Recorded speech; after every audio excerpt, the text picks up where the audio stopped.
ಬೆಳಿಗ್ಗೆ 7ರಿಂದ 7:35 ತುಲಾ ಲಗ್ನದಲ್ಲಿ ದಸರಾ ಉದ್ಘಾಟನೆ ಕೂಡ ನೆರವೇರಲಿದೆ. ಇನ್ನು ಕೆಲವೇ ಕ್ಷಣಗಳಲ್ಲಿ ತುಲಾ ಲಗ್ನದಲ್ಲಿ ದಸರಾ ಉದ್ಘಾಟನೆಗೆ ಚಾಲನೆಯನ್ನು ಕೂಡ ನೀಡಲಿದ್ದಾರೆ. ಚಾಮುಂಡಿ ಬೆಟ್ಟದಲ್ಲಿ ಪೊಲೀಸ್ ಸಹಾಯಕ ಕೇಂದ್ರದ ಉದ್ಘಾಟನೆ ಕೂಡ ನೆರವೇರಲಿದೆ. ಚಾಮುಂಡಿ ಬೆಟ್ಟದಲ್ಲಿ ದಸರಾ ಕ್ರೀಡಾ ಜ್ಯೋತಿ ಉದ್ಘಾಟನೆ ನೆರವೇರಲಿದ್ದು ಬೆಳಗ್ಗೆ 11:30ಕ್ಕೆ ಕಲಾಮಂದಿರದಲ್ಲಿ ಚಲನಚಿತ್ರೋತ್ಸವದ ಉದ್ಘಾಟನೆ ಕೂಡ ನೆರವೇರಲಿದೆ.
ಇನ್ನು ಕೆಲವೇ ಕ್ಷಣಗಳಲ್ಲಿ ಮೈಸೂರು ದಸರಾಗೆ ಚಾಲನೆ ಸಿಗ್ತಾ ಇರುವಂತಹ ನಿಟ್ಟಿನಲ್ಲಿ ಈಗಾಗಲೇ ಸಿಎಂ ಕುಮಾರಸ್ವಾಮಿ ಅವರು ಕೂಡ ಆಗಮಿಸಿದ್ದಾರೆ. ಚಾಮುಂಡಿ ಬೆಟ್ಟದಲ್ಲಿ ಚಾಮುಂಡಿ ದೇವಿಯ ದರ್ಶನವನ್ನು ಕೂಡ ಈಗ ಪಡಿತಾ ಇರುವಂತಹ ದೃಶ್ಯವನ್ನ ಈಗಾಗಲೇ ನೀವು ನೇರ ಪ್ರಸಾರ ದೃಶ್ಯಗಳ ಮೂಲಕ ಗಮನಿಸ್ತಾ ಇದ್ದೀರಾ. ವಿಶ್ವವಿಖ್ಯಾತ ಮೈಸೂರು ದಸರಾ ಮಹೋತ್ಸವಕ್ಕೆ ಕೆಲವೇ ಕ್ಷಣಗಳು ಮಾತ್ರ ಬಾಕಿ ಇದೆ. ಈ ಹಿನ್ನೆಲೆಯಲ್ಲಿ ಸಿಎಂ ಕುಮಾರಸ್ವಾಮಿ ಹಾಗೆಯೇ ಸಚಿವರುಗಳು ಸಮೇತವಾಗಿ ಈಗಾಗಲೇ ಆಗಮಿಸಿದ್ದಾರೆ. ಮೈತ್ರಿ ಸರ್ಕಾರದ ಸಾಕಷ್ಟು ಸಚಿವರುಗಳು ಕೂಡ ಇದರಲ್ಲಿ ಆಗಮಿಸಿದ್ದಾರೆ. ಹಾಗೆಯೇ ಸಂಸದ ಪ್ರತಾಪ್ ಸಿಂಹ ಆಗಮಿಸಿದ್ದಾರೆ, ಜಯಮಾಲ ಅವರು ಆಗಮಿಸಿದ್ದಾರೆ, ಜಿಟಿ ದೇವೇಗೌಡ ಅವರು ಕೂಡ ಆಗಮಿಸಿದ್ದಾರೆ. ಇನ್ನು ಕೆಲವೇ ಕ್ಷಣಗಳಲ್ಲಿ ಚಾಲನೆಯನ್ನ ನೀಡಲಿದ್ದಾರೆ ಡಾಕ್ಟರ್ ಸುಧಾಮೂರ್ತಿ ಅವರು. ಈ ಹಿನ್ನೆಲೆಯಲ್ಲಿ ಚಾಮುಂಡಿ ಬೆಟ್ಟದಲ್ಲಿ ಈಗಾಗಲೇ ಸಾಕಷ್ಟು ಸಿದ್ಧತೆಗಳನ್ನು ಕೂಡ ಮಾಡಿಕೊಳ್ಳಲಾಗಿದೆ. ಸುಧಾಮೂರ್ತಿ ಅವರು ಕೂಡ ಅಲ್ಲಿರೋದನ್ನ ಗಮನಿಸಬಹುದು. ದೇವಿಯ ದರ್ಶನವನ್ನ ಪಡಿತಾ ಇದ್ದಾರೆ. ಸಿಎಂ ಕುಮಾರಸ್ವಾಮಿ ಅವರು ಕೂಡ ದೇವಿಯ ದರ್ಶನವನ್ನ ಪಡಿತಾ ಇದ್ದಾರೆ. ವಿಶ್ವವಿಖ್ಯಾತ ಮೈಸೂರು ದಸರಾ 2018ರ ಮಹೋತ್ಸವದ ಉದ್ಘಾಟನೆಯನ್ನು ಕೂಡ ಮಾಡಲಿದ್ದಾರೆ. ಮುಖ್ಯಮಂತ್ರಿ ಎಚ್ ಡಿ ಕುಮಾರಸ್ವಾಮಿ ಹಾಗೆಯೇ ಉಪಮುಖ್ಯಮಂತ್ರಿ ಆಗಿರುವಂತಹ ಡಾಕ್ಟರ್ ಜಿ ಪರಮೇಶ್ವರ್ ಅವರು ಕೂಡ ಇದಕ್ಕೆ ಸಾಥನ್ನ ನೀಡಲಿದ್ದಾರೆ. ಹಾಗೆಯೇ ಮತ್ತಿತರೆ ಸಚಿವರು ಕೂಡ ಅಲ್ಲಿ ಇರುವುದನ್ನು ನಾವು ಗಮನಿಸಬಹುದು. ಉದ್ಘಾಟನಾ ಕಾರ್ಯಕ್ರಮದಲ್ಲಿ ಇವರೆಲ್ಲರೂ ಕೂಡ ಪಾಲ್ಗೊಳ್ಳಲಿದ್ದಾರೆ. ಇನ್ನು ಈಗಾಗಲೇ ಸಾಕಷ್ಟು ಸಿದ್ಧತೆಗಳನ್ನು ಕೂಡ ಮಾಡಿಕೊಳ್ಳಲಾಗಿದೆ. ಒಂದು ರೀತಿಯಲ್ಲಿ ವೇದಿಕೆಯನ್ನ ಕೂಡ ಅತ್ಯಂತ ಅದ್ಭುತವಾಗಿ ಅದರಲ್ಲೂ ಕೂಡ ವೇದಿಕೆಯನ್ನ ಅಲಂಕಾರ ಮಾಡಲಾಗಿರುವಂಥದ್ದು. ಗಣ್ಯರು ಕೂಡ ಈ ಒಂದು ವೇದಿಕೆಯಲ್ಲಿ ಇರಲಿದ್ದಾರೆ. ಅರಮನೆಯ ಉತ್ತರ ದ್ವಾರದಲ್ಲಿ ನಂದಿ ಧ್ವಜದ ಪೂಜೆಯನ್ನ ಸಲ್ಲಿಸಲಾಗುತ್ತೆ. ಆ ನಂತರ ಜಂಬೂ ಸವಾರಿಗೆ ಇದೇ ತಿಂಗಳ 19ರಂದು ಕೂಡ ಮೆರವಣಿಗೆಗೆ ಚಾಲನೆಯನ್ನ ನೀಡಲಿದ್ದಾರೆ. ಈ ಹಿನ್ನೆಲೆಯಲ್ಲಿ ಈ ಸಲದ ಉದ್ಘಾಟನೆ ಕೂಡ ಸಾಕಷ್ಟು ಒಂದು ರೀತಿಯಲ್ಲಿ ವಿಶೇಷ ಅಂತಾನೆ ಕೂಡ ಹೇಳಬೇಕಾಗತ್ತೆ. ಇನ್ಫೋಸಿಸ್ ಫೌಂಡೇಶನ್ ಸಂಸ್ಥಾಪಕಿ ಆಗಿರುವಂತಹ ಹಾಗೆಯೇ ಸಾಹಿತಿಯೂ ಕೂಡ ಆಗಿರುವಂತಹ ಡಾಕ್ಟರ್ ಸುಧಾಮೂರ್ತಿ ಅವರು ಈ ಒಂದು ಮೈಸೂರು ದಸರಾದ ಉದ್ಘಾಟನೆಯನ್ನ ಮಾಡಲಿದ್ದಾರೆ. ಈ ಹಿನ್ನೆಲೆಯಲ್ಲಿ ಸಾಕಷ್ಟು ಸಿದ್ಧತೆಗಳನ್ನ ಈಗಾಗಲೇ ಮಾಡಿಕೊಳ್ಳಲಾಗಿದ್ದು 7:05ರಿಂದ 7:35ರಲ್ಲಿ ಸಲ್ಲುವಂತಹ ತುಲಾ ಲಗ್ನದಲ್ಲಿ ಇನ್ನು ಕೆಲವೇ ಕ್ಷಣಗಳಲ್ಲಿ ಮೈಸೂರು ದಸರಾಗೆ ವಿದ್ಯುಕ್ತವಾಗಿ ಚಾಲನೆಯನ್ನ ಡಾಕ್ಟರ್ ಸುಧಾಮೂರ್ತಿ ಅವರು ನೀಡಲಿದ್ದಾರೆ.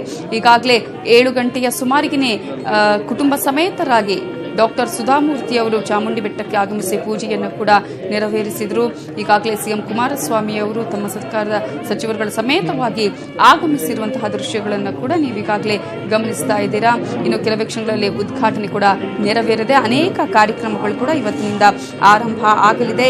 7:05ರಿಂದ 7:35ರೊಳಗೆ ಸಲ್ಲುವಂತಹ ತುಲಾ ಲಗ್ನದಲ್ಲಿ ಲೇಖಕಿ ಹಾಗೂ ಇನ್ಫೋಸಿಸ್ ಫೌಂಡೇಶನ್ ಮುಖ್ಯಸ್ಥೆ ಸುಧಾಮೂರ್ತಿ ಅವರು ವಿಶ್ವವಿಖ್ಯಾತ ಮೈಸೂರು ದಸರಾದ 2018ರ ಮಹೋತ್ಸವದ ಉದ್ಘಾಟನೆಯನ್ನು ಕೂಡ ಮಾಡಲಿದ್ದಾರೆ. ಈಗಾಗಲೇ ಕಲಾ ತಂಡಗಳು, ಜಾನಪದ ಕಲಾ ತಂಡಗಳು ಕೂಡ ಮೆರವಣಿಗೆಗೆ ಒಂದು ರೀತಿಯ ಮೆರುಗನ್ನ ನೀಡಿದ್ವು. ಸಾಕಷ್ಟು ಗಣ್ಯರನ್ನ ಸ್ವಾಗತಿಸುವಂತಹ ನಿಟ್ಟಿನಲ್ಲಿ ಮೆರವಣಿಗೆ ಮೂಲಕ ಗಣ್ಯರನ್ನ ಸ್ವಾಗತ ಮಾಡಲಾಯಿತು. ಅನೇಕ ಕಲಾ ತಂಡಗಳು ಮೆರವಣಿಗೆಯಲ್ಲಿ ಕೂಡ ಪಾಲ್ಗೊಂಡಿದ್ವು. ಈ ಹಿನ್ನೆಲೆಯಲ್ಲಿ ಪುಷ್ಪಾರ್ಚನೆಯನ್ನ ಮಾಡುವುದರ ಮೂಲಕ ನಾಡ ದೇವತೆಯನ್ನ ಬೆಳ್ಳಿಯ ರಥದಲ್ಲಿ ಕೂಡ ಈಗಾಗಲೇ ಅಲಂಕರಿಸಲಾಗಿದೆ. ಚಾಮುಂಡೇಶ್ವರಿಯ ಮೂರ್ತಿಯನ್ನ ಕೂಡ ಈಗಾಗಲೇ ಬೆಳ್ಳಿ ರಥದಲ್ಲಿ ಇಡಲಾಗಿದೆ. ಆ ಒಂದು ಬೆಳ್ಳಿ ರಥದಲ್ಲಿರುವಂತಹ ನಾಡದೇವತೆ ಚಾಮುಂಡೇಶ್ವರಿಯ ಮೂರ್ತಿಗೆ ಪುಷ್ಪಾರ್ಚನೆಯನ್ನ ಮಾಡುವುದರ ಮೂಲಕ ಡಾಕ್ಟರ್ ಸುಧಾಮೂರ್ತಿಯವರು ಈ ಒಂದು ವಿದ್ಯುಕ್ತವಾಗಿ ಮೈಸೂರು ದಸರಾ 2018ಕ್ಕೆ ಚಾಲನೆಯನ್ನ ಕೂಡ ನೀಡಲಿದ್ದಾರೆ. ಇನ್ನು ಕುಮಾರಸ್ವಾಮಿ ಅವರು ಕೂಡ ಈಗಾಗಲೇ ಆಗಮಿಸಿದ್ದಾರೆ. ಸಿಎಂ ಕುಮಾರಸ್ವಾಮಿ ಸೇರಿದಂತೆ ಸರ್ಕಾರದ ಅನೇಕ ಸಚಿವರುಗಳು ಕೂಡ ಈ ಒಂದು ಮೈಸೂರು ದಸರಾದ ಉದ್ಘಾಟನೆಗೆ ಆಗಮಿಸಿ ಈಗ ದೇವಿಯ ದರ್ಶನವನ್ನ ಪಡಿತಾ ಇರುವಂತಹ ದೃಶ್ಯಗಳನ್ನ ಕೂಡ ನೀವು ಗಮನಿಸಬಹುದು. ಹಾಗೆಯೇ ಸಂಜೆ ಸಾಂಸ್ಕೃತಿಕ ಕಾರ್ಯಕ್ರಮಗಳು ನೆರವೇರುತ್ತೆ. ಇನ್ನು ಇವತ್ತು ಅರಮನೆಯಲ್ಲೂ ಕೂಡ ಖಾಸಗಿ ದರ್ಬಾರ್ ಕೂಡ ಇನ್ನು ಕೆಲವೇ ಕ್ಷಣಗಳಲ್ಲಿ ಆರಂಭ ಆಗಲಿದೆ. ಹಿಂದಿನ ರೀತಿಯಲ್ಲಿ ಯಾವ ರೀತಿಯಾಗಿ ರಾಜರುಗಳು ಆಡಳಿತವನ್ನ ನಡೆಸ್ತಾ ಇದ್ರು, ಯಾವ ರೀತಿಯಾಗಿ ದರ್ಬಾರನ್ನ ನಡೆಸ್ತಾ ಇದ್ರು, ಅದೇ ರೀತಿಯಾಗಿ ಖಾಸಗಿ ದರ್ಬಾರನ್ನ ಕೂಡ ನಡೆಸಲಾಗುತ್ತೆ. ಇನ್ನು ಕೆಲವೇ ಕ್ಷಣಗಳಲ್ಲಿ ಖಾಸಗಿ ದರ್ಬಾರ್ ಕೂಡ ಚಾಲನೆಯನ್ನ ಸಿಗಲಿದೆ. ಎಸ್ ವೀಕ್ಷಕರು, ಈಗಾಗಲೇ ನೀವು ಗಮನಿಸಬಹುದು ಸಿಎಂ ಕುಮಾರಸ್ವಾಮಿ ಕೂಡ ಈಗಾಗಲೇ ಆಗಮಿಸಿದ್ದಾರೆ. ಚಾಮುಂಡಿ ಬೆಟ್ಟದಲ್ಲಿ ಚಾಮುಂಡಿ ದೇವಿಯ ದರ್ಶನವನ್ನ ಮಾಡಿದ್ದಾರೆ. ಹಾಗೆಯೇ ಪೂಜೆಯನ್ನು ಕೂಡ ಸಲ್ಲಿಸಿದ್ದಾರೆ. ಇನ್ನೊಂದು ಕಡೆ ಇವತ್ತಿನ ಒಂದು ದಸರಾದ ಉದ್ಘಾಟಕಿಯಾಗಿರುವಂತಹ ಇನ್ಫೋಸಿಸ್ ಫೌಂಡೇಶನ್ ಸಂಸ್ಥಾಪಕಿ ಹಾಗೆಯೇ ಲೇಖಕಿಯಾಗಿರುವಂತಹ ಡಾಕ್ಟರ್ ಸುಧಾಮೂರ್ತಿ ಅವರು ಕೂಡ ತಮ್ಮ ಕುಟುಂಬ ಸಮೇತರಾಗಿ, ನಾರಾಯಣಮೂರ್ತಿ ಅವರು ಕೂಡ ಆಗಮಿಸಿದ್ದಾರೆ, ಅವರ ಮಕ್ಕಳು ಕೂಡ ಆಗಮಿಸಿದ್ದಾರೆ, ಸಮೇತರಾಗಿ ಚಾಮುಂಡಿ ಬೆಟ್ಟಕ್ಕೆ ಆಗಮಿಸಿ ಚಾಮುಂಡಿ ದೇವಿಯ ದರ್ಶನವನ್ನು ಕೂಡ ಪಡೆದಿದ್ದಾರೆ. ಹಾಗೆಯೇ ದೇವಿಗೆ ಬಾಗಿನವನ್ನು ನೀಡುವುದರ ಮೂಲಕ ಈಗಾಗಲೇ ಪೂಜೆಯನ್ನು ಕೂಡ ನೆರವೇರಿಸಿದ್ದಾರೆ. ಹಾಗೆಯೇ ಅವರು ಸಂದರ್ಭದಲ್ಲಿ ಎಲ್ಲರಿಗೂ ಕೂಡ ಇಷ್ಟಾರ್ಥ ನೆರವೇರಲಿ, ಸಮಸ್ತ ಕರುನಾಡ ಜನತೆಯ ಪರವಾಗಿ ಕೂಡ ಪೂಜೆಯನ್ನು ಸಲ್ಲಿಸ್ತಾ ಇದ್ದೀನಿ ಅನ್ನುವಂತಹ ಮಾತನ್ನು ಕೂಡ ಹೇಳಿದರು. ಕುಟುಂಬ ಸಮೇತರಾಗಿ ಆಗಮಿಸಿರುವಂತಹ ಸುಧಾಮೂರ್ತಿ ಅವರು ಇನ್ನು ಕೆಲವೇ ಕ್ಷಣಗಳಲ್ಲಿ ಉದ್ಘಾಟನೆಯನ್ನು ಕೂಡ ಮಾಡಲಿದ್ದಾರೆ. ಚಾಮುಂಡೇಶ್ವರಿಯ ದರ್ಶನವನ್ನ ಪಡೆದಿದ್ದಾರೆ. ನಿನ್ನೆ ರಾತ್ರಿಯೇ ಸುಧಾಮೂರ್ತಿ ಅವರು ಕುಟುಂಬ ಸಮೇತರಾಗಿ ಮೈಸೂರಿಗೆ ಆಗಮಿಸಿದರು. ಇನ್ನೊಂದು ಕಡೆಯಲ್ಲಿ ದೃಶ್ಯದಲ್ಲಿ ನೀವು ಗಮನಿಸಬಹುದು, ಬೆಳ್ಳಿ ರಥದಲ್ಲಿ ಚಾಮುಂಡಿ ಮೂರ್ತಿಯನ್ನ ಕೂಡ ಇಡಲಾಗಿದೆ. ಚಾಮುಂಡೇಶ್ವರಿ ಮೂರ್ತಿಯನ್ನ ಇಟ್ಟು ಅಲ್ಲಿ ಪುಷ್ಪಾರ್ಚನೆಯನ್ನ ಮಾಡುವುದರ ಮೂಲಕ ಮೈಸೂರು ದಸರಾಗೆ ವಿದ್ಯುಕ್ತವಾಗಿ ಚಾಲನೆಯನ್ನ ಕೂಡ ನೀಡ್ತಾರೆ ಡಾಕ್ಟರ್ ಸುಧಾಮೂರ್ತಿ ಅವರು. ಹಾಗಾಗಿ ಚಾಮುಂಡಿ ಬೆಟ್ಟದಲ್ಲಿ ಈಗಾಗಲೇ ಸಿದ್ಧತೆಗಳನ್ನು ಕೂಡ ಮಾಡಿಕೊಳ್ಳಲಾಗಿರುವಂತಹ ದೃಶ್ಯಗಳನ್ನ ನೋಡ್ತಾ ಇದ್ದೀರಾ. ಈ ಒಂದು ಚಾಮುಂಡಿ ಮೂರ್ತಿಗೆ ಪುಷ್ಪಾರ್ಚನೆಯನ್ನ ಮಾಡಿ ವಿದ್ಯುಕ್ತವಾಗಿ ಚಾಲನೆಯನ್ನ ನೀಡಲಾಗುತ್ತೆ. ಸಾಕಷ್ಟು ಸೆಕ್ಯೂರಿಟಿ ವ್ಯವಸ್ಥೆಯನ್ನು ಕೂಡ ಮಾಡಿಕೊಳ್ಳಲಾಗಿದೆ. ಹಾಗೆಯೇ ನೀವೀಗ ನೋಡ್ತಾ ಇರುವಂತಹ ದೃಶ್ಯ ರಾಮದಾಸ್ ಅವರು ಕೂಡ ಅಲ್ಲಿಗೆ ಆಗಮಿಸಿದ್ದಾರೆ. ರಾಮದಾಸ್ ಅವರು ಕೂಡ ಆಗಮಿಸಿ ಚಾಮುಂಡಿ ಮೂರ್ತಿಯಲ್ಲಿ ಒಂದು ಪೂಜೆಯನ್ನ ಹಾಗೆಯೇ ಅಲ್ಲಿ ಹರಕೆಯನ್ನ ಹೇಳ್ತಾ ಇರುವಂತಹ ದೃಶ್ಯಗಳನ್ನು ಕೂಡ ನೀವು ಗಮನಿಸಬಹುದು. ನಾಡ ದೇವತೆಯನ್ನ ಗಮನಿಸ್ತಾ ಇರುವಂತಹ ಮೂರ್ತಿಯನ್ನು ಗಮನಿಸ್ತಾ ಇದ್ದಾರೆ ರಾಮದಾಸ್ ಅವರು.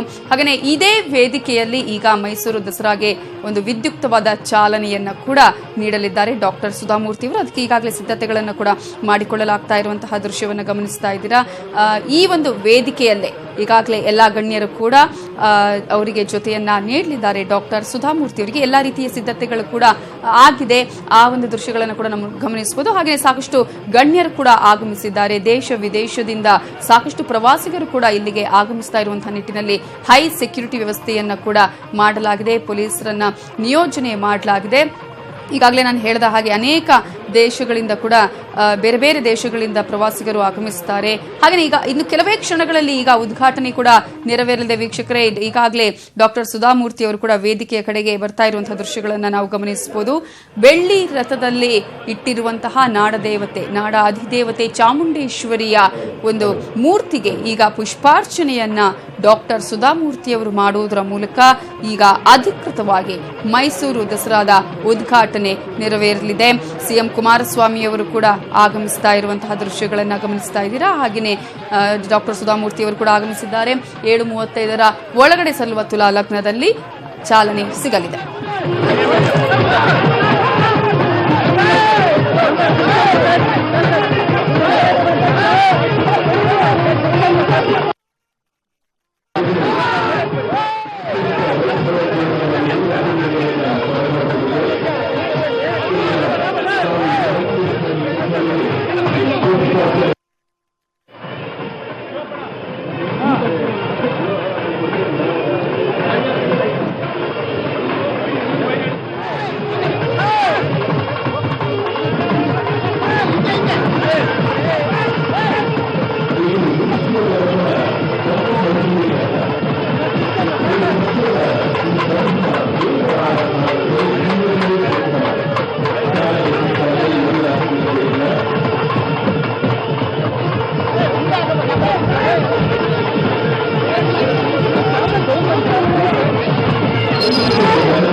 ಈಗಾಗಲೇ ಡಾಕ್ಟರ್ ಸುಧಾಮೂರ್ತಿ ಅವರು ಇನ್ಫೋಸಿಸ್ ಫೌಂಡೇಶನ್ ಸಂಸ್ಥಾಪಕಿಯಾದಂತಹ ಸುಧಾಮೂರ್ತಿ ಅವರು ಚಾಮುಂಡಿ ದೇವಿಗೆ ಪುಷ್ಪಾರ್ಚನೆಯನ್ನ ಸಲ್ಲಿಸುವುದರ ಮೂಲಕ ನಾಡದೇವತೆ ಅಧಿದೇವತೆಗೆ ಪುಷ್ಪಾರ್ಚನೆಯನ್ನ ಮಾಡುವುದರ ಮೂಲಕ ಬೆಳ್ಳಿ ರಥದಲ್ಲಿ ಇರುವಂತಹ ನಾಡದೇವತೆಗೆ ಈಗ ಪುಷ್ಪ ನಮನವನ್ನ ಸಲ್ಲಿಸುವುದರ ಮೂಲಕ ವಿದ್ಯುಕ್ತವಾಗಿ ಮೈಸೂರು ದಸರಾಗೆ ಒಂದು ಚಾಲನೆಯನ್ನ ಕೊಟ್ಟಿದ್ದಾರೆ, ಉದ್ಘಾಟನೆಯನ್ನ ಕೂಡ ನೆರವೇರಿಸಿದ್ದಾರೆ ಡಾಕ್ಟರ್ ಸುಧಾಮೂರ್ತಿ ಅವರು.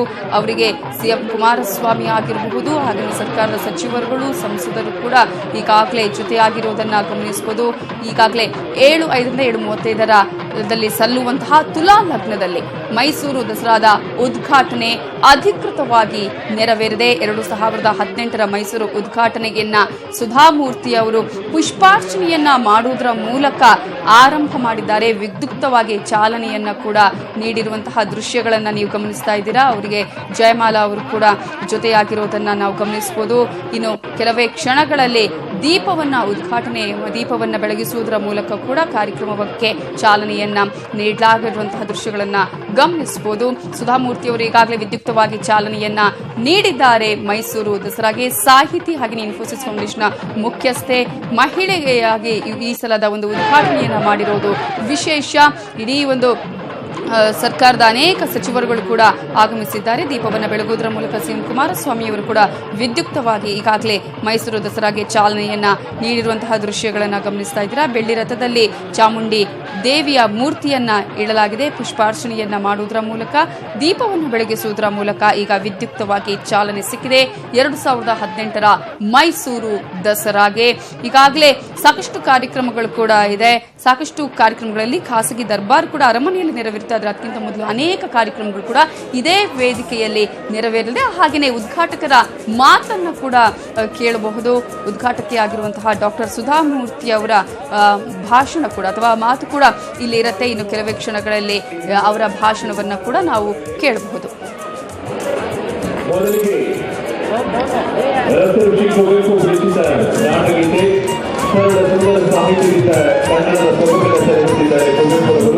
ಮೈಸೂರು ರಂಗಸ್ವಾಮಿ ಹಾಗೂ ಇದೀಗ ನಾಡಗೀತೆಯನ್ನು ಹಾಡ್ತಾ ಇದ್ದಾರೆ.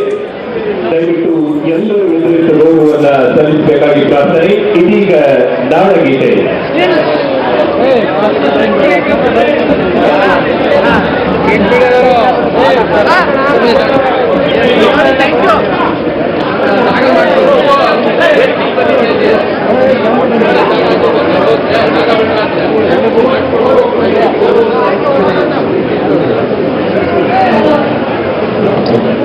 ಇದೀಗ ನಾಡಗೀತೆಯ ಆರಂಭ. ಮೈಸೂರು ರಂಗಸ್ವಾಮಿ ಹಾಗೂ ತಂಡದವರು ನಾಡಗೀತೆಯನ್ನು ಹಾಡ್ತಾ ಇದ್ದಾರೆ.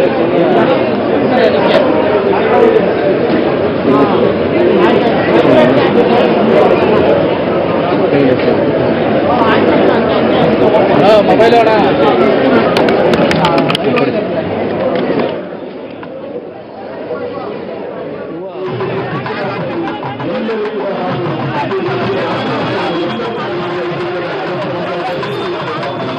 ನಾಲ್ನೂರನೇ ವಿಶ್ವವಿಖ್ಯಾತ ಮೈಸೂರು ದಸರಾ 2018ಕ್ಕೆ ಚಾಮುಂಡಿ ಬೆಟ್ಟದಲ್ಲಿ ಅಧಿಕೃತವಾಗಿ ಈಗ ಚಾಲನೆ ಸಿಕ್ಕಿದೆ. ಕನ್ನಡ ನಾಡಿನ ಸೊಬಗನ್ನ ರಸಋಷಿ ಕುವೆಂಪುರವರು ತಮ್ಮ ವಿಶಿಷ್ಟವಾದ ಶೈಲಿಯಲ್ಲಿ ಕರೆದಿದ್ದಾರೆ. ಇದೀಗ ನಮ್ಮ ಮೈಸೂರಿನ ರಂಗಸ್ವಾಮಿ ಹಾಗೂ ಅವರ ತಂಡದವರು ನಾಡಗೀತೆಯನ್ನ ಹಾಡ್ತಾ ಇದ್ದಾರೆ.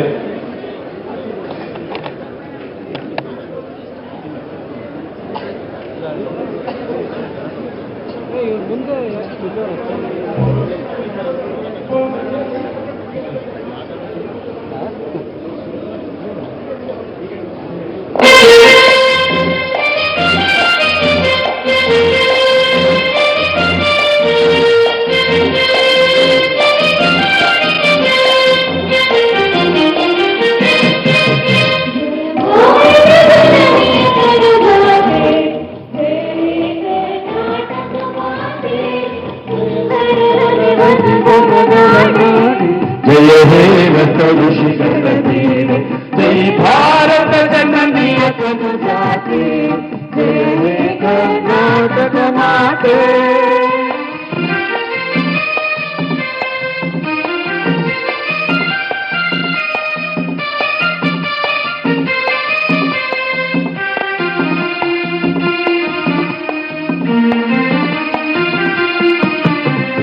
ಜನನಿಯ ಜೋಗುಣ ವೇಗದ ಘೋಷ ಜನನಿಗೆ ಜೀವವು ನಿನ್ನಾವೇಶ ಹಸುರಿನ ಕಿವಿಗಳ ಸಾಲೆ ನಿನ್ನಯ ಕೊರಳಿನ ಮಾಲೆ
ನಾಡಗೀತೆಯನ್ನು ಹಾಡಿದಂತಹ ಮೈಸೂರು ರಂಗಸ್ವಾಮಿ ಹಾಗೂ ಅವರ ತಂಡದವರಿಗೆ ಧನ್ಯವಾದಗಳು.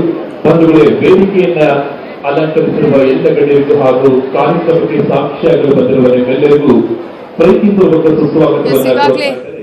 ನಾಡಗೀತೆಯನ್ನ ಹಾಡೋದ್ರ ಮೂಲಕ ಕೂಡ ಕಾರ್ಯಕ್ರಮದ ವೇದಿಕೆಯ ಕಾರ್ಯಕ್ರಮವನ್ನು ಈಗಾಗಲೇ ಚಾಲನೆಯನ್ನು ಕೂಡ ನೀಡಲಾಗಿದೆ. ಈಗಾಗಲೇ ಸಿಎಂ ಕುಮಾರಸ್ವಾಮಿ ಅವರು, ಜಿಟಿ ದೇವೇಗೌಡ ಅವರು, ಹಾಗೆಯೇ ಅನೇಕ ಗಣ್ಯರು, ಸಚಿವರುಗಳು, ಶಾಸಕರುಗಳು, ಹಾಗೆಯೇ ಸಂಸದರು ಕೂಡ ಈ ಒಂದು ವೇದಿಕೆಯಲ್ಲಿ ಇರೋದನ್ನು ಗಮನಿಸಬಹುದು. ಅಧಿಕೃತವಾಗಿ ನಾಡದೇವತೆ ಚಾಮುಂಡೇಶ್ವರಿಗೆ ಪುಷ್ಪಾರ್ಚನೆಯನ್ನು ಸಲ್ಲಿಸುವುದರ ಮೂಲಕ ಉದ್ಘಾಟನೆಯನ್ನ ನೆರವೇರಿಸಿದ್ದಾರೆ. ಇವತ್ತು ಸಾಕಷ್ಟು ಕಾರ್ಯಕ್ರಮಗಳು ಕೂಡ ಇರಲಿದೆ. ಈ ಒಂದು ಮೈಸೂರು ದಸರಾದ ಹಿನ್ನೆಲೆಯಲ್ಲಿ 10 ದಿನಗಳ ಕಾಲ ಬೇರೆ ಬೇರೆ ಕಾರ್ಯಕ್ರಮಗಳನ್ನು ಕೂಡ ನಡೆಸಲಾಗುತ್ತೆ. ಹಾಗೆಯೇ ಬೇರೆ ಬೇರೆ ಕಾರ್ಯಕ್ರಮದ ಉದ್ಘಾಟನೆ ಇವತ್ತು ನೆರವೇರುತ್ತೆ. ಇನ್ನು ಕೆಲವೇ ಕ್ಷಣಗಳಲ್ಲಿ ವೇದಿಕೆಯಲ್ಲಿರುವಂತಹ ಅನೇಕ ಗಣ್ಯರು ಕೂಡ ಈ ಒಂದು ಕಾರ್ಯಕ್ರಮದ ನಿಮಿತ್ತವಾಗಿ ಮಾತನಾಡುವರಿದ್ದಾರೆ. ಹಾಗೆಯೇ ಉದ್ಘಾಟಕಿಯಾಗಿರುವಂತಹ ಇನ್ಫೋಸಿಸ್ ಫೌಂಡೇಶನ್ ಸಂಸ್ಥಾಪಕಿಯಾಗಿರುವಂತಹ ಡಾಕ್ಟರ್ ಸುಧಾಮೂರ್ತಿ ಅವರು ಕೂಡ ಈ ಒಂದು ಕಾರ್ಯಕ್ರಮದ ಉದ್ಘಾಟನೆಯನ್ನು ಮಾಡಿದ ಮೂಲಕ, ಅಂದ್ರೆ ವಿದ್ಯುಕ್ತವಾಗಿ ಚಾಲನೆ ನೀಡಿದ ಬಳಿಕ ಮಾತನಾಡುವವರಿದ್ದಾರೆ. ದಸರಾ ವೈಭವ ಕಾರ್ಯಕ್ರಮಕ್ಕೆ ಮತ್ತೆ ಸ್ವಾಗತವನ್ನ ಕೋರ್ತಾ ಈಗಾಗಲೇ ಬೆಳಗ್ಗೆ 7ರಿಂದ 7:35 ತುಲಾ ಲಗ್ನದಲ್ಲಿ ದಸರಾ ಉದ್ಘಾಟನೆ ಆಗಿದೆ. ನೀವು ಈಗಾಗಲೇ ಗಮನಿಸಬಹುದು ವೀಕ್ಷಕರೇ, ನೇರ ಪ್ರಸಾರದ ದೃಶ್ಯಗಳನ್ನು ಕೂಡ ನೀವು ಗಮನಿಸ್ತಾ ಇದ್ದೀರಾ. ಸುಧಾಮೂರ್ತಿ ಅವರಿಗೆ ಸರ್ಕಾರದ ವತಿಯಿಂದ ಸನ್ಮಾನವನ್ನು ಕೂಡ ಮಾಡಲಾಗಿದೆ, ಗೌರವಿಸಲಾಗಿದೆ ಅವರನ್ನ. ಈಗಾಗಲೇ ಈ ಒಂದು ದೃಶ್ಯಗಳನ್ನು ಕೂಡ ನೀವು ಈಗಾಗಲೇ ನೋಡ್ತಾ ಇದ್ದೀರಾ. ನಾಡದೇವತೆ ಚಾಮುಂಡೇಶ್ವರಿಗೆ ಪುಷ್ಪಾರ್ಚನೆಯನ್ನ ಸಲ್ಲಿಸುವುದರ ಮೂಲಕ ವಿದ್ಯುಕ್ತವಾಗಿ ಚಾಲನೆ ನೀಡಿದಂತಹ ಇನ್ಫೋಸಿಸ್ ಸಂಸ್ಥಾಪಕಿಯಾಗಿರುವಂತಹ ಸುಧಾ ಸುಧಾಮೂರ್ತಿಯವರನ್ನ ಗೌರವಿಸಲಾಗಿದೆ. ಈಗಾಗಲೇ ಸಾಕಷ್ಟು ಗಣ್ಯರು ಕೂಡ ಇದ್ದಾರೆ. ಸಿಎಂ ಕುಮಾರಸ್ವಾಮಿ ಹಾಗೆಯೇ ಜಯಮಾಲ ಅವರು ಕೂಡ ಈಗಾಗಲೇ ಸುಧಾಮೂರ್ತಿಯವರನ್ನ ಸನ್ಮಾನಿಸಿರುವಂತಹ ದೃಶ್ಯಗಳನ್ನು ಕೂಡ ನೀವು ಗಮನಿಸ್ತಾ ಇದ್ದೀರಾ. ಇನ್ನು ಕೆಲವೇ ಕ್ಷಣಗಳಲ್ಲಿ ಡಾಕ್ಟರ್ ಸುಧಾಮೂರ್ತಿ ಅವರು ಉದ್ಘಾಟಕಿ ಅವರು ಕೂಡ ಮಾತನಾಡಲಿದ್ದಾರೆ. ಸಿಎಂ ಕುಮಾರಸ್ವಾಮಿ ಅವರನ್ನು ಕೂಡ ಈ ಸಂದರ್ಭದಲ್ಲಿ ವೇದಿಕೆಯಲ್ಲಿ ಸನ್ಮಾನಿಸ್ತಾ ಇರುವಂತಹ ದೃಶ್ಯಗಳನ್ನು ಕೂಡ ನೀವು ಗಮನಿಸ್ತಾ ಇದ್ದೀರಾ. ಜಿಟಿ ದೇವೇಗೌಡ ಅವರು ಹಾಗೆಯೇ ಸರ್ಕಾರದ ಸಚಿವರುಗಳು ಕೂಡ ಅವರಿಗೆ ಸಾಥನ್ನ ಕೊಡ್ತಾ ಇದ್ದಾರೆ. ಇನ್ನು ಕೆಲವೇ ಕ್ಷಣಗಳಲ್ಲಿ ಈಗಾಗಲೇ ಉದ್ಘಾಟಕರ ಮಾತು ಕೂಡ ಇರಲಿದೆ. ದಸರಾಗೆ ವಿದ್ಯುಕ್ತವಾಗಿ ಚಾಲನೆ ನೀಡಿದ ಸುಧಾಮೂರ್ತಿಯವರು ಕೂಡ ಉದ್ಘಾಟಕರ ಭಾಷಣವನ್ನ ಮಾಡಲಿದ್ದಾರೆ. ಈಗಾಗಲೇ ವೇದಿಕೆಯಲ್ಲಿ ಅನೇಕ ಕಾರ್ಯಕ್ರಮಗಳು ಕೂಡ ನೆರವೇರಲಿದೆ. ಅನೇಕ ಗಣ್ಯರಿದ್ದಾರೆ, ಅನೇಕ ಸಚಿವರುಗಳು ಕೂಡ ಈ ಒಂದು ಕಾರ್ಯಕ್ರಮದಲ್ಲಿ ಪಾಲ್ಗೊಂಡಿದ್ದಾರೆ. ಹಾಗೆಯೇ ಶಾಸಕರು, ಸಂಸದರು ಕೂಡ ಈ ಕಾರ್ಯಕ್ರಮದಲ್ಲಿ ಪಾಲ್ಗೊಂಡಿರುವುದು ವೇದಿಕೆಯಲ್ಲಿರುವುದನ್ನು ಕೂಡ ನಾವು ಗಮನಿಸಬಹುದು. ಚಾಮುಂಡಿ ಬೆಟ್ಟದಲ್ಲಿ ದಸರಾಗೆ ಈಗಾಗಲೇ ಭರ್ಜರಿ ಸಿದ್ಧತೆಯನ್ನ ಮಾಡಿಕೊಳ್ಳಲಾಗಿದೆ. ಇನ್ನೊಂದು ಕಡೆ ಈಗಾಗಲೇ ವಿದ್ಯುಕ್ತವಾಗಿ ಚಾಲನೆಯನ್ನ ಕೂಡ ಮೈಸೂರು ದಸರಾ 2018ಕ್ಕೆ ನೀಡಲಾಗಿದೆ. ಈ ಹಿಂದಿನಿಂದಲೂ ಕೂಡ ನಾವು ಗಮನಿಸ್ತಾ ಬರೋದಾದ್ರೆ ವಿಜಯನಗರ ಸಂಸ್ಥಾನದ ಕಾಲದಲ್ಲಿ ದಸರಾಗೆ ಚಾಲನೆಯನ್ನ ನೀಡಲಾಯಿತು. ವಿಜಯನಗರ ಅರಸರ ಕಾಲದಿಂದಲೂ ಕೂಡ ದಸರಾ ಆರಂಭ ಆಗಿರುವುದನ್ನು ನಾವು ಗಮನಿಸಬಹುದು. ಅನಂತರ 1610ರಿಂದ ಒಡೆಯರಿಂದ ದಸರಾ ಆಚರಣೆ ಕೂಡ ನಡೆದಿದೆ. ದಸರಾ ಸಂಪ್ರದಾಯದ ಮುಂದುವರಿಕೆ ಕೂಡ ನಡೀತಾ ಇದೆ. ಮುಮ್ಮಡಿ ಕೃಷ್ಣರಾಜ ಒಡೆಯರ ಕಾಲದಲ್ಲೂ ಕೂಡ ದಸರಾ ನಡೆದಿದ್ದು, ರಾಜರ ಕಾಲದಲ್ಲಿ ಮನೆ ಮನೆಗಳಲ್ಲಿ ಹಬ್ಬವನ್ನ ಕೂಡ ಆಚರಣೆ ಮಾಡಲಾಕೊಂಡು ಬರಲಾಗ್ತಾ ಇತ್ತು. ಈಗಲೂ ಕೂಡ ಅದೇ ರೀತಿಯಂತಹ ಪ್ರತೀತಿಯನ್ನ ಕೂಡ ಒಳಗೊಳ್ಳಲಾಗಿದೆ. ಇದರಲ್ಲಿ ಈಗಾಗಲೇ ಒಂದ್ ಕಡೆ ಖಾಸಗಿ ದರ್ಬಾರನ್ನು ಕೂಡ ಮಾಡಲಾಗುತ್ತೆ. ಇನ್ನೊಂದು ಕಡೆಯಲ್ಲಿ ಯಾವ ರೀತಿಯಾಗಿ ಈ ಹಿಂದಿನ ರಾಜರು ಆಡಳಿತವನ್ನು ನಡೆಸ್ತಾ ಇದ್ರು ಅನ್ನುವಂತಹ ನಿಟ್ಟಿನಲ್ಲಿ ಖಾಸಗಿ ದರ್ಬಾರ್ ಅರಮನೆಯಲ್ಲಿ ಕೂಡ ನೆರವೇರುತ್ತೆ. ಒಡೆಯರವರು ಖಾಸಗಿ ದರ್ಬಾರನ್ನ ನೆರವೇರಿಸುತ್ತಾರೆ. 10 ದಿನಗಳ ಕಾಲ ಮೈಸೂರು ದಸರಲ್ಲಿ ಬೇರೆ ಬೇರೆ ಕಾರ್ಯಕ್ರಮಗಳನ್ನು ಕೂಡ ಆಯೋಜನೆ ಮಾಡಲಾಗಿದೆ. ಹಾಗೆಯೇ ಬೇರೆ ಬೇರೆ ಕಾರ್ಯಕ್ರಮಗಳ ಉದ್ಘಾಟನೆ ಇವತ್ತು ನಡೆಯಲಿದೆ. ಕ್ರೀಡೋತ್ಸವಕ್ಕೆ ಕೂಡ ಒಂದು ಪ್ರೋತ್ಸಾಹ ನೀಡುವಂತಹ ನಿಟ್ಟಿನಲ್ಲಿ ಕ್ರೀಡಾ ದಸರಾ ಕೂಡ ನೆರವೇರುತ್ತೆ, ಯುವ ದಸರಾ ಕೂಡ ನೆರವೇರುತ್ತೆ. ಹಾಗೆಯೇ ಅನೇಕ ಕಾರ್ಯಕ್ರಮಗಳ ಉದ್ಘಾಟನೆ ಇವತ್ತು ಬೆಳಗಿನಿಂದ ಸಂಜೆಯವರೆಗೂ ಕೂಡ ನೆರವೇರಲಿದೆ. ಹಾಗೆಯೇ ಅರಮನೆಯಲ್ಲಿ ವಿದ್ಯುತ್ ದೀಪಗಳಿಂದ ಸಂಜೆ ವೇಳೆಗೆ ಕಂಗೊಳಿಸ್ತಾ ಇರುವಂತಹ ನಿಟ್ಟಿನಲ್ಲಿ ಸಂಜೆಯ ವೇಳೆಗೆ ಅರಮನೆಯ ವಿದ್ಯುತ್ ದೀಪವನ್ನು ಕೂಡ ಉದ್ಘಾಟನೆ ಮಾಡುವಂತಹ ಕಾರ್ಯಕ್ರಮ ಕೂಡ ಇರುತ್ತೆ. ಫಲಪುಷ್ಪ ಪ್ರದರ್ಶನದ ಉದ್ಘಾಟನೆ ಇರುತ್ತೆ. ಕ್ರೀಡಾ ಉತ್ಸವಕ್ಕೆ ಚಾಲನೆಯನ್ನ ನೀಡಲಾಗುತ್ತೆ. ಯುವ ದಸರಾಗೆ ಚಾಲನೆ ನೀಡಲಾಗುತ್ತೆ. ಬೆಳಗ್ಗೆ 10:30 ವೇಳೆಗೆ ಚಲನಚಿತ್ರೋತ್ಸವದ ಉದ್ಘಾಟನೆ ಕೂಡ ಇರುತ್ತೆ. ಈ ಹಿನ್ನೆಲೆಯಲ್ಲಿ ಅನೇಕ ಕಾರ್ಯಕ್ರಮಗಳನ್ನ ದಸರಾದ ನಿಯುಕ್ತವಾಗಿ ಅನೇಕ ಕಾರ್ಯಕ್ರಮಗಳನ್ನು ಕೂಡ ಹಮ್ಮಿಕೊಳ್ಳಲಾಗಿದೆ. ಈಗಾಗಲೇ ಒಂದು ರೀತಿಯಲ್ಲಿ ವೈಭವೋಪೇತವಾಗಿ ಈ ಸಲ ದಸರಾದ ಕಾರ್ಯಕ್ರಮಗಳು ನಡೆಯದಿದ್ರೂ ಕೂಡ ಕೊಡಗಿನಲ್ಲಿ ನಡೆದಂತಹ ಪ್ರವಾಹದ ಹಿನ್ನೆಲೆಯಲ್ಲಿ ಈಗಾಗಲೇ ಸಿಎಂ ಕುಮಾರಸ್ವಾಮಿ ಅವರು ಹೇಳಿದ ಹಾಗೆ ಅನೇಕ ಅದ್ಭುತವಾಗಿ ಅಂದ್ರೆ ಅದರಲ್ಲೂ ಕೂಡ ಭರ್ಜರಿಯ ಸಿದ್ಧತೆಗಳನ್ನು ಮಾಡಿಕೊಳ್ಳಲಾಗಿದ್ರೂ ಕೂಡ ಕೊಡಗಲ್ಲಿ ನಡೆದಂತಹ ಪ್ರವಾಹದ ಹಿನ್ನೆಲೆಯಲ್ಲಿ ಅದ್ದೂರಿಯಾಗಿ ನಾವು ಈ ಸಲ ದಸರಾವನ್ನ ಮಾಡ್ತಾ ಇಲ್ಲ ಅನ್ನುವಂತಹ ಮಾತನ್ನು ಕೂಡ ಈ ಹಿಂದೆ ಕುಮಾರಸ್ವಾಮಿ ಅವರು ಹೇಳಿದ್ರು. ಆದರೆ ಯಾವುದೇ ರೀತಿಯಲ್ಲಿ ಕುಂದುಕೊರತೆ ಆಗದ ರೀತಿಯಲ್ಲಿ ಅನೇಕ ಕಾರ್ಯಕ್ರಮಗಳನ್ನು ಕೂಡ ಈಗಾಗಲೇ ಆಯೋಜನೆ ಮಾಡಲಾಗಿದೆ. ಅನೇಕ ಕಾರ್ಯಕ್ರಮಗಳ ಉದ್ಘಾಟನೆ ಕೂಡ ಇವತ್ತು ನೆರವೇರಿದೆ. ಪ್ರತಿ ವರ್ಷದಂತೆ ಈ ವರ್ಷವೂ ಕೂಡ ಅನೇಕ ಕಾರ್ಯಕ್ರಮಗಳನ್ನು ಹಮ್ಮಿಕೊಳ್ಳಲಾಗಿದೆ. ಹಾಗೆಯೇ ಬೆಳಗ್ಗೆ 11 ಗಂಟೆಯ ವೇಳೆಗೆ ಖಾಸಗಿ ದರ್ಬಾರ್ ಕೂಡ ಆರಂಭ ಆಗುತ್ತೆ.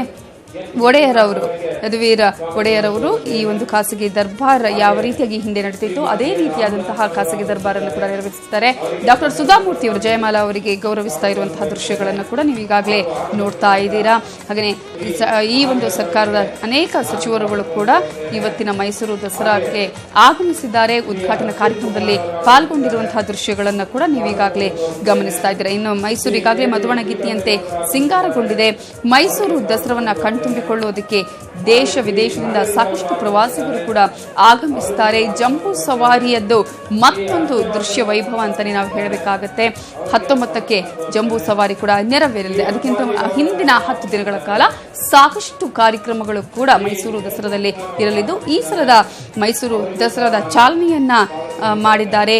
ಇನ್ಫೋಸಿಸ್ ಫೌಂಡೇಶನ್ ಸಂಸ್ಥಾಪಕಿ ಡಾಕ್ಟರ್ ಸುಧಾಮೂರ್ತಿ ಅವರು ಅವರನ್ನ ಗೌರವಿಸಿರುವಂತಹ ದೃಶ್ಯವನ್ನ ಕೂಡ ನೀವೀಗಾಗಲೇ ನೋಡ್ತಾ ಇದ್ದೀರಾ. ಕುಮಾರಸ್ವಾಮಿ ಅವರು ಸುಧಾಮೂರ್ತಿ ಅವರನ್ನ ಗೌರವಿಸಿ ಶಾಲು ಹೊದಿಸಿ ಸನ್ಮಾನವನ್ನು ಕೂಡ ಮಾಡುವುದರ ಮೂಲಕ ಉದ್ಘಾಟಕರ ಸನ್ಮಾನವನ್ನ ಮಾಡಿದ್ದಾರೆ. ಹಾಗೆಯೇ ಜಯಮಾಲಾ ಅವರನ್ನ ಡಾಕ್ಟರ್ ಸುಧಾಮೂರ್ತಿ ಅವರೇ ಸನ್ಮಾನವನ್ನು ಮಾಡಿರುವುದನ್ನು ಕೂಡ ನಾವು ಗಮನಿಸಬಹುದು. ಈಗಾಗಲೇ ಚಾಲನೆಯನ್ನ ನೀಡಿ ಆಗಿದೆ. ಅಧಿಕೃತವಾಗಿ ಮೈಸೂರು ದಸರಾಗೆ ಚಾಲನೆಯನ್ನ ನೀಡಿದ್ದಾರೆ. ಬೆಳಗ್ಗೆ 7 ಗಂಟೆಯಿಂದ 7:35 ನಡುವೆ ಸಲ್ಲುವಂತಹ ತುಲಾ ಲಗ್ನದಲ್ಲಿ ವಿದ್ಯುಕ್ತವಾಗಿ ಚಾಲನೆಯನ್ನ ನೀಡಲಾಗಿದೆ. ಬೆಳ್ಳಿ ರಥದಲ್ಲಿ ವಿರಾಜಮಾನ ಆಗಿರುವಂತಹ ಚಾಮುಂಡಿ ಮೂರ್ತಿಯ ದೇವಿಗೆ ಪುಷ್ಪಾರ್ಚನೆಯನ್ನ ಸಲ್ಲಿಸುವುದರ ಮೂಲಕ ವಿಶ್ವವಿಖ್ಯಾತ ಮೈಸೂರು ದಸರಾ 2018ಕ್ಕೆ ವಿದ್ಯುಕ್ತವಾಗಿ ಚಾಲನೆಯನ್ನ ನೀಡಿದ್ದಾರೆ. ಸಿಎಂ ಕುಮಾರಸ್ವಾಮಿಯವರು ದೀಪವನ್ನು ಬೆಳಗಿಸುವುದರ ಮೂಲಕ ಉದ್ಘಾಟನೆಯನ್ನ ಕೂಡ ಮಾಡಿದ್ದಾರೆ.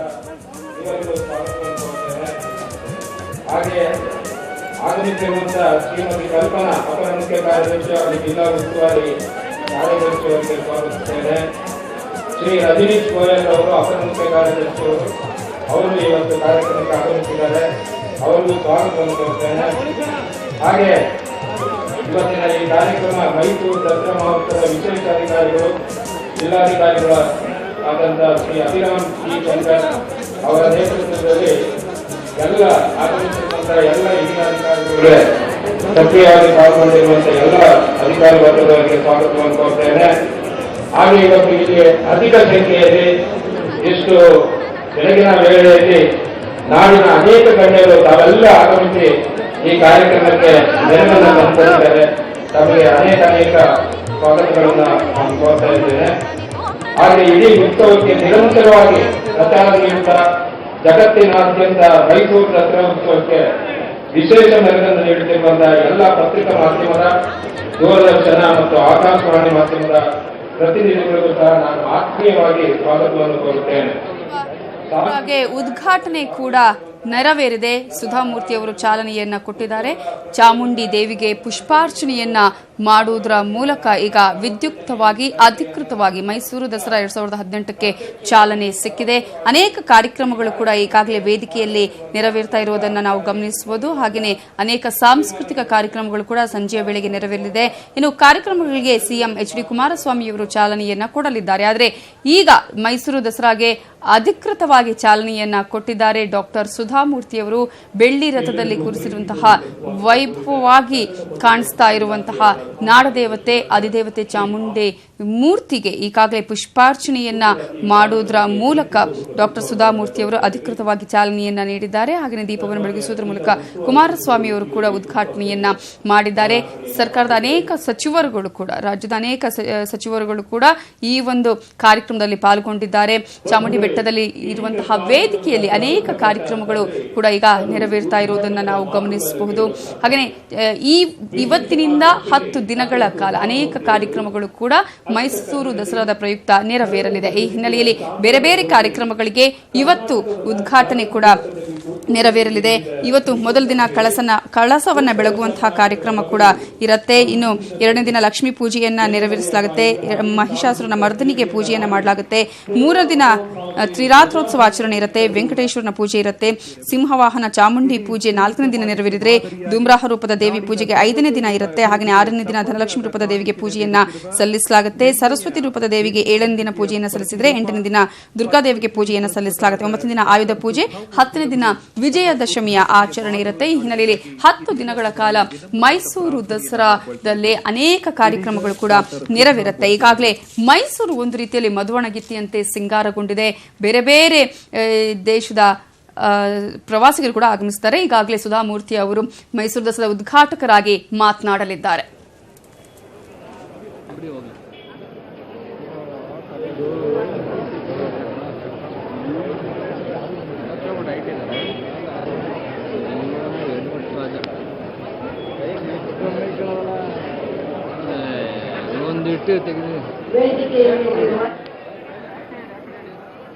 ಕರ್ನಾಟಕ ಸರ್ಕಾರದ ಸನ್ಮಾನ್ಯ ಮುಖ್ಯಮಂತ್ರಿಗಳಾದ ಎಚ್.ಡಿ.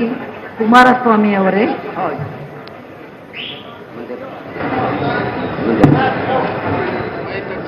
ಅಧ್ಯಕ್ಷತೆ ವಹಿಸಿದ ಮೈಸೂರು ಜಿಲ್ಲಾ ಉಸ್ತುವಾರಿ ಸಚಿವರಾದ ಶ್ರೀ ಜಿ.ಟಿ. ದೇವೇಗೌಡ ಅವರೇ, ಶ್ರೀ ತಾರಾ ಮಹೇಶ್ ಅವರೇ, ಪ್ರವಾಸೋದ್ಯಮ ಮತ್ತು ರೇಷ್ಮೆ ಸಚಿವರಾದ ಮಹೇಶ್ ಅವರೇ, ನನ್ನ ಮಿತ್ರಳಾದ ಸುಪರಿಚಿತಳಾದ ಸನ್ಮಾನ್ಯ ಜಯಮಾಲಾ ಅವರೇ, ಅವ್ರ ಜೊತೆ ಮಂತ್ರಿ ಆಗಿರ್ಬೋದು, ಅವರು ನಮ್ಮ ಮುಂಚೆಯಿಂದ ಅವ್ರ ಪರಿಚಯ ಇದೆ. ಸನ್ಮಾನ್ಯ ರಾಜಶೇಖರ್ ಪಾಟೀಲ್ ಅವರೇ, ಸನ್ಮಾನ್ಯ ವಿಶ್ವನಾಥ್ ಅವರೇ ಮತ್ತು ನನ್ನ ಮೆಚ್ಚಿನ ಅಂಕಣಕಾರರಾಗಿದ್ದ ಪ್ರತಾಪ್ ಸಿಂಹ ಅವರೇ, ಕನ್ನಡ ಜನತೆಗೆ ನನ್ನ ನಮಸ್ಕಾರಗಳು. ಪಂಪ ಕವಿ ಹೇಳುವ ಹಾಗೆ ನನಗೆ ಕನ್ನಡ ಬಹಳ ಇಷ್ಟ. ಕನ್ನಡ ನಾಡಿನಲ್ಲಿ ಮತ್ತೆ ಮತ್ತೆ ಹುಟ್ಟಬೇಕು ಅನ್ನೋದು ಸಹಿತ ಅಷ್ಟೇ ಇಷ್ಟ. ಮರಿದುಂಬಿಯಾಗಿ ಮೇನ್ ಕೈಗಿಡೆಯಾಗಿ ಹುಟ್ಟುಪುದು ಕರ್ನಾಟಕ ದೇಶದವಳು ಅಂತ ಹೇಳಿದ ಹಾಗೆ ನಮ್ಮ ಕನ್ನಡ ಎಂದರೆ ಅತ್ಯಂತ ಸುಂದರ, ಸುಲಲಿತ, ಮೃದುವಾದ ಭಾಷೆ. ಸುಲಿದ ಬಾಳೆಯ ಹಣ್ಣಿನಂದದಿ, ಕಡದ ಸಿಗುರಿನ ಕಬ್ಬಿನಂದದಿ, ಐದ ಉಷ್ಣದ ಹಾಲಿನಂದದಿ ಸುಲಭವಾಗಿರುವ ಲಲಿತಮಯ ಕನ್ನಡ. ಇಂಥ ಕರ್ನಾಟಕದ ಹೆಮ್ಮೆಯ ಪ್ರತೀಕವಾದ ಸಂಸ್ಕೃತಿಯ ಹೆಗ್ಗುರುತಾದ ಈ ದಸರಾ ಮಹೋತ್ಸವಕ್ಕೆ ನನ್ನನ್ನು ಆಯ್ಕೆ ಮಾಡಿರುವುದು ನನ್ನ ಮತ್ತು ನನ್ನ ಪೂರ್ವಜರ ಸುಕೃತವೆಂದೇ ನಾ ತಿಳಿತೀನಿ. ಇದಕ್ಕಾಗಿ ನಾನು ನಮ್ಮ ನಾಡಿನ ಮುಖ್ಯಮಂತ್ರಿಗಳಾದ ಸನ್ಮಾನ್ಯ ಕುಮಾರಸ್ವಾಮಿಯವರಿಗೆ ಅತ್ಯಂತ ಆಭಾರಿಯಾಗಿದ್ದೇನೆ. ಅವಿರೋಧವಾಗಿ ನಾನು ಆಯ್ಕೆ ಆಗಿದ್ದೇನೆ ಅಂತ ಕೇಳಿದಾಗ ಕನ್ನಡ ಜನತೆ, ಕನ್ನಡ ಸಚಿವರಿಗೆ, ನಮ್ಮ ಸರ್ಕಾರಕ್ಕೆ ನಾನು ಅವರು ತೋರಿಸಿದ ಪ್ರೀತಿ ವಿಶ್ವಾಸಗಳಿಗೆ ಮೂಕಳಾಗಿದ್ದೇನೆ. ಒಲವೆಂಬ ಹೊತ್ತಿಗೇನು ಓದುತ್ತಾ ಅದರ ಬೆಲೆ ಎಷ್ಟೆಂದು ಕೇಳುವೆಯ ಹುಚ್ಚ, ಕೆಲಕಾಲ ತಳೆದರು ಹೊರಜನ್ಮ ತಳೆದರು ತೆರಲಾರೆ ನೀ ಬರೀ ಅಂಚ ವೆಚ್ಚ. ಅಷ್ಟು ಪ್ರೀತಿ ವಿಶ್ವಾಸವನ್ನು ನನಗೆ ತೋರಿಸಿದ್ದೀರಿ. ನಾನು ಆ ವಿಶ್ವಾಸಕ್ಕೆ ಮಟ್ಟಕ್ಕೆ ಇರಲು ಪ್ರಯತ್ನ ಪಡ್ತೇನೆ. ದಸರಾ ಕೇವಲ ಇವತ್ತಿನ ನಿನ್ನೆಯ ಹಬ್ಬವಲ್ಲ, ಅದು ಶತಮಾನಗಳಿಂದ ಆಚರಿಸಲ್ಪಟ್ಟಿರುವ ಹಬ್ಬ. ನಮ್ಮ ಕರ್ನಾಟಕ ನಾಡಿನ ಅನೇಕ ದೊರೆಗಳಲ್ಲಿ ವಿಜಯನಗರದ ಪ್ರಖ್ಯಾತ ರಾಯರು ಇದನ್ನು ಶುರು ಮಾಡಿದರು ಅಂತ ಊಹೆ. 1336ರಲ್ಲಿ ವಿಜಯನಗರ ಆರಂಭವಾದ ಮೇಲೆ ಅನೇಕ ವರ್ಷ ಅಂದರೆ ಕಳೆದ ಒಂದು 600-700 ವರ್ಷಗಳಿಂದ ಈ ದಸರೆ ವಿಖ್ಯಾತವಾಗಿದೆ. ಅದರ ಉಲ್ಲೇಖನ ಆಗಿರುವುದು ಕೃಷ್ಣದೇವರನ ಕಾಲಕ್ಕೆ, ಅದಕ್ಕೂ ಮುಂಚೆ ಪ್ರತಾಪ ಪ್ರೌಢದೈವರಾಯ ಅನೇಕ ಅರಸರ ಕಾಲದಲ್ಲಿ, ಕರ್ನಾಟಕದ ರಾಯರ ಕಾಲದಲ್ಲಿ ಮಹಾನವಮಿ ಎಂದೇ ಪ್ರಸಿದ್ಧವಾಗಿರುವ ಈ ಹಬ್ಬ. ನಮಗೂ ನಮ್ಮ ಹಳೆ ಕಾಲದಲ್ಲಿ ನಮ್ಮ ಅಜ್ಜಿಯವರೆಲ್ಲರೂ ಇದಕ್ಕೆ ಮಹಾನವಮಿ ಹಬ್ಬ ಅಂತಿದ್ರು, 9 ದಿನಗಳ ಹಬ್ಬ ಅಂತ. ಆ ಹಬ್ಬದಲ್ಲಿ ಏನೇನಾಗ್ತಾ ಇತ್ತು ಅಂತ ಪ್ರವಾಸಿಗರು ಬಹಳ ಚೆನ್ನಾಗಿ ವರ್ಣನೆ ಮಾಡಿದ್ದಾರೆ. ಮಲ್ಲಯುದ್ಧ, ನೃತ್ಯ, ಸಂಗೀತ, ನಾಟಕ, ಮೆರವಣಿಗೆ, ಉತ್ಸವ, ಭುವನೇಶ್ವರಿ ದೇವಿಯ ಉತ್ಸವ ಎಲ್ಲ ಆಗ್ತಾ ಇತ್ತು. ಅದೊಂದು ಕರ್ನಾಟಕದಲ್ಲಿ ಆಗುವ ಒಂದು ವಿಶೇಷವಾದ ಕಾರ್ಯಕ್ರಮ ಅಂತ ಹೇಳ್ತಾ ಇದ್ರು. ಅದಕ್ಕೆ ಈಗ ನೀವು ಹಂಪಿಗೆ ಹೋದಾಗ ಅಲ್ಲಿ ಮಹಾನವಮಿ ದಿಬ್ಬವನ್ನು ಇವತ್ತಿಗೂ ನೋಡಬಹುದು. ಆದರೆ ನಮ್ಮ ಮುಂದೆ 1565ರಲ್ಲಿ ತಾಳಿಕೋಟೆಯ ಕದನದ ನಂತರ, ವಿಜಯನಗರ ಪತನವಾದ ನಂತರ ನಮ್ಮ ಮೈಸೂರಿನ ಮಹಾದೊರೆಗಳು ಅದನ್ನು ಮುಂದುವರಿಸಿ, ಅದನ್ನು ವೃದ್ಧಿಸಿ ಜನರೊಳಗೆ ಅದರ ಮೇಲೆ ಮಮಕಾರವನ್ನು ಉಂಟು ಮಾಡಿದರು. ಅದಕ್ಕೆ ಮೈಸೂರಿನ ದೊರೆಗಳಿಗೆ ನಾವು ಎಂದಿಗೂ ಕೃತಜ್ಞನಾಗಿರಬೇಕು.